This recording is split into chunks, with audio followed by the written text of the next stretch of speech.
and welcome back, WrestleRanters, to WrestleRant edition number 31. I am your host, Bleacher, featured Columnist Level 2, Graham, G.S., and Matthews here today for an exciting week in pro wrestling reviewing. We had the Royal Rumble this past weekend, Monday Night Raw this past Monday night, and I also have a hell of a lot of questions to answer for this week's fan questions mailbag. So we'll get all to that today's edition of WrestleRant.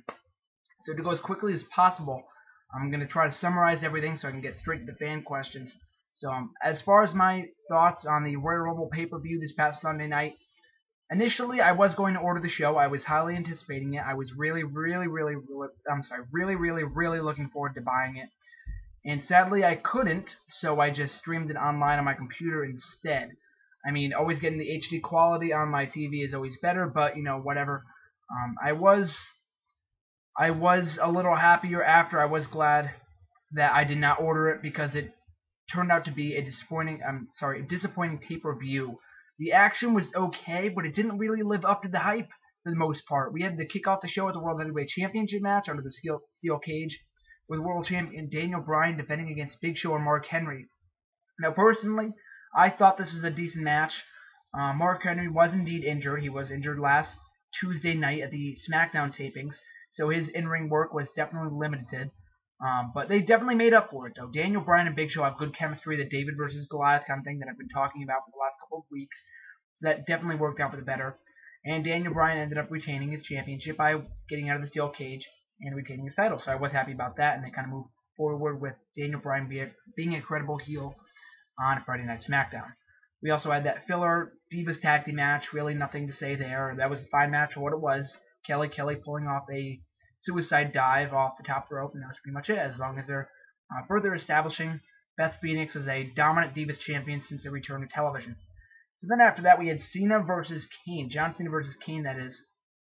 And that match ended up going into a no contest, the double countout, which I did like that finish, despite the non-finish. I did like it more because it saves the finish for an actual, the blow-off, I should say, more or less of the Elimination Chamber pay-per-view. But that remains to be seen. But I did not enjoy the match for the most part.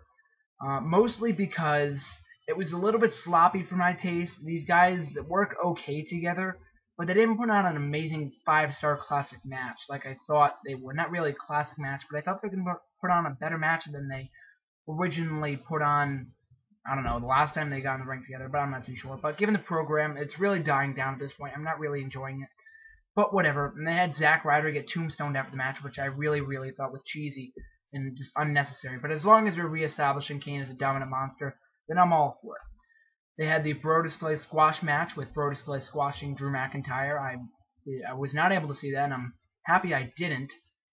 More because Bro Display and Drew McIntyre both have nothing going for them right at the moment. Bro Display is in continuously minute squash matches every single week. So getting on pay-per-view didn't really help him whatsoever, seeing that he wasn't in the Royal Rumble match, and Drew McIntyre had nothing going for him at the moment anyway. They really need to find an angle or a direction or something, otherwise Drew McIntyre is hopeless. So going out of the WWE Championship match, that was an excellent match for what it was worth.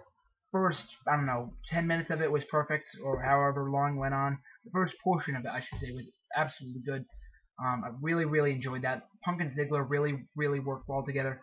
But the aspect that John Laurinaitis was a special guest referee and they had to overbook it with the ref being knocked out in order to get the finish in there, I didn't really enjoy that part because they kind of stalled it a little bit. They kind of dragged it along. But for the most part, it was a good match. But they just kind of made Ziggler come off a little bit weak, given how he was being taken, 5 finishers or something by Punk towards the end of the match. So I didn't really enjoy that aspect of it. But for the most part, I did enjoy Punk versus Ziggler. Now on to the Royal Rumble match. Now, the Royal Rumble match was not what I thought it was going to be. It was definitely less than desirable, really uninspiring, because they just had filler participant after filler participant after filler participant. Now, the first, 20 people in that match were completely unnecessary for the most part. Now, Miz and Cody Rhodes were the MVPs of this match, to say the least. Miz entered at number 1 and lasted longer than any other superstar in the match with 45 minutes. Rhodes was over 40 minutes as well. Now, these guys were just quickly eliminated by the Big Show within seconds towards the end of the match. with Big Show being in the Final Four for some reason, when Big Show really should have been replaced by Christian in the number 30 slot, but I digress. We had some good surprise returns from Hacksaw, Road Dogg, and Karma. Awesome reactions for those guys from the St. Louis crowd. But I really enjoyed Karma's return, more or less because Karma's finally back to save us from the Divas division, and she really performed well too. She performed an implant buster on a Dolph Ziggler who sold it like a beast. So I was really happy to see that. And the commentators weren't really necessary. They just kind of put the commentators in there just to play a part of the aspect that anyone's eligible. Even though I thought they should have had CM Punk or Daniel Bryan in the match, but whatever. Sheamus ended up winning by lastly eliminating Chris Jericho. Sheamus versus Jericho in the last 5 minutes of that match really saved it from being a disaster, because everything else up to that point was just not booked well. And Mick Foley was just pure comedy when he should have been serious during the match, but whatever. At least Sheamus winning is better than Randy Orton, because Sheamus is a fresh face and go on to WrestleMania to complete his quest to become World Heavyweight Champion. I hope to see him face Daniel Bryan and Randy Orton in a triple threat match at the show of shows, but that remains to be seen, so hopefully we see something come across with Sheamus as the Royal Rumble winner, and hopefully it helps him in the long run. Unlike the other past 4 winners, Del Rio, Edge, John Cena, and Randy Orton, who won in the last 4 years. So now moving on to Monday Night Raw. Monday Night Raw, on the other hand, was absolutely perfect. This episode was well booked all the way around. The action was definitely there. The segments were definitely there. They were building towards WrestleMania. They were evidently building towards the Elimination Chamber pay-per-view, as well as the aftermath from last night's Royal Rumble pay-per-view. Now, I really like that a lot, because they build towards every show in the incoming future, as well as provide aftermath and backlash from last night's Royal Rumble. So they had Randy Orton versus Dolph Ziggler, really entertaining match. Dolph Ziggler looked strong in defeat against Randy Orton. Randy Orton kind of needed this win, seeing he just came back from his injury a couple days ago. We had Miz versus Kofi Kingston. That was a really good, fun match. I like those two in the ring together. We're going to be seeing them more. We're going to be seeing more of them come the Elimination Chamber in a couple weeks, in the Elimination Chamber pay-per-view, of course, the WWE Championship. And Kofi Kingston pulled out the upset victory, so I was pleased about that. We had Mike Tyson confirmed for the Hall of Fame. I really loved that, especially the fact that Bleacher Report got a shout-out, so that was pretty awesome, too.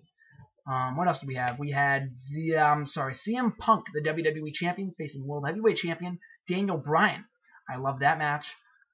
For 15 minutes, that was everything that I thought it was going to be. Definitely lived up to my expectations. And then having Jericho interfere gave Daniel Bryan the disqualification victory, which was very well booked, seeing how they can come back to Punk versus Bryan at a later date. So these guys work really well together, all 3 of them. They're definitely planting the seeds for a Punk and Jericho match at WrestleMania. So I'm really liking that. Hopefully we see more from them in coming weeks, as well as the Elimination Chamber pay-per-view. What else did we have? We had CM Punk, not CM Punk, Kane and John Cena continuing their brawl. Really uninspiring, really nothing new there. Just same old from those guys. It's kind of boring to me. And then in the main event, we had John Laurinaitis get his job reviewed by Triple H and WWE COO, only for The Undertaker to return. Now, that was definitely a shocking moment. I did not see that coming. My heart skipped a beat when I heard the gong play out of the arena, so I was really excited to see that to come to fruition. But I'm just really interested to see where they go from here with Undertaker, because I don't see him as a huge factor for the next 2 months.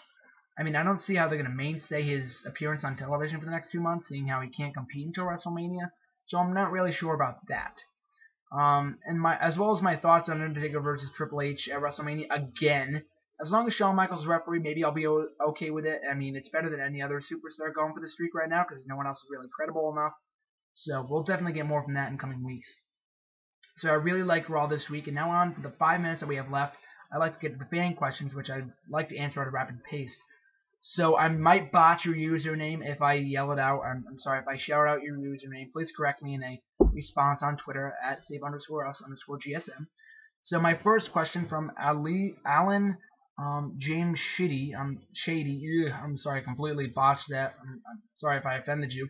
But your question was, do you think Goldberg will ever return to the WWE? Probably not, because he has definitely some problems with Vince McMahon at the moment, and I just don't see him back in WWE. He doesn't like PG, much like Batista. I thought he's going to be coming back at the Royal Rumble. I was hoping so, but sadly that didn't come to fruition. But I don't see him back in WWE anytime soon, especially if he wants to be in the WWE Hall of Fame. I don't see it happening. He just has a lot of personal issues towards Vince McMahon. So Donnie_Dalton asked me, who do you think The Undertaker will face at WrestleMania? And do you think this will be the last Mania he competes at? Well, obviously, I believe you asked me this question before Raw went on air. So obviously, it looks like he's going to be facing Triple H at the Show of Shows the third time. Now, I'm not looking forward to that match, as I said before. And is this going to be the last Mania he competes at? That remains to be seen. I mean, it's his 20th match at WrestleMania, but I don't think it's going to be his last, because his last match ever in the WWE needs to be in the main event of WrestleMania, not some undercard match with Triple H. It needs to be the main event. I don't see that happening this year due to Rock versus Cena. So Killer JF asked me who's the next to be injured, and pretty much that was the summary of your question. I'm not too sure. Mark Henry just got recently injured. There's a lot of injury-prone people on the roster right now. We had Ted DiBiase just get injured. So I'm not really too sure. There's a lot of people on Friday nights that could be injured next, or Monday nights. We'll have to see. So, again, I'm really, really sorry if I botch your username. Khalid Azrak. I'm really sorry if I botched it, as I said before. Sorry if I offended you. But your question was opinion on the WWE not following on... Opinion on WWE not featuring Brodus Clay in last night's Royal Rumble match. I was a little disappointed because I thought Brodus Clay was going to be in the match. He was going to definitely clear house. Didn't end up coming to fruition. Same thing with Skip Sheffield and Mason Ryan. They weren't in the match either. But Brodus Clay was at least on the show, squashing Drew McIntyre, so I wasn't completely upset. But he should have been in the Rumble match with Godfather nonetheless. But sadly, that didn't come to fruition. What else? You also asked me a number of questions, so I might as well just read those out. Which Royal Rumble do you think was the most wasteful? Which Royal Rumble entrant do you think was the most wasteful? Jey Uso, I guess, because he got no reaction out of any of the superstars in the entire match, so I think he was most wasteful. David Otunga was kind of wasteful too. He didn't play any purpose. Is the WWE by any way overshadowing the Rock Cena match at WrestleMania with the Cena-Kane rivalry?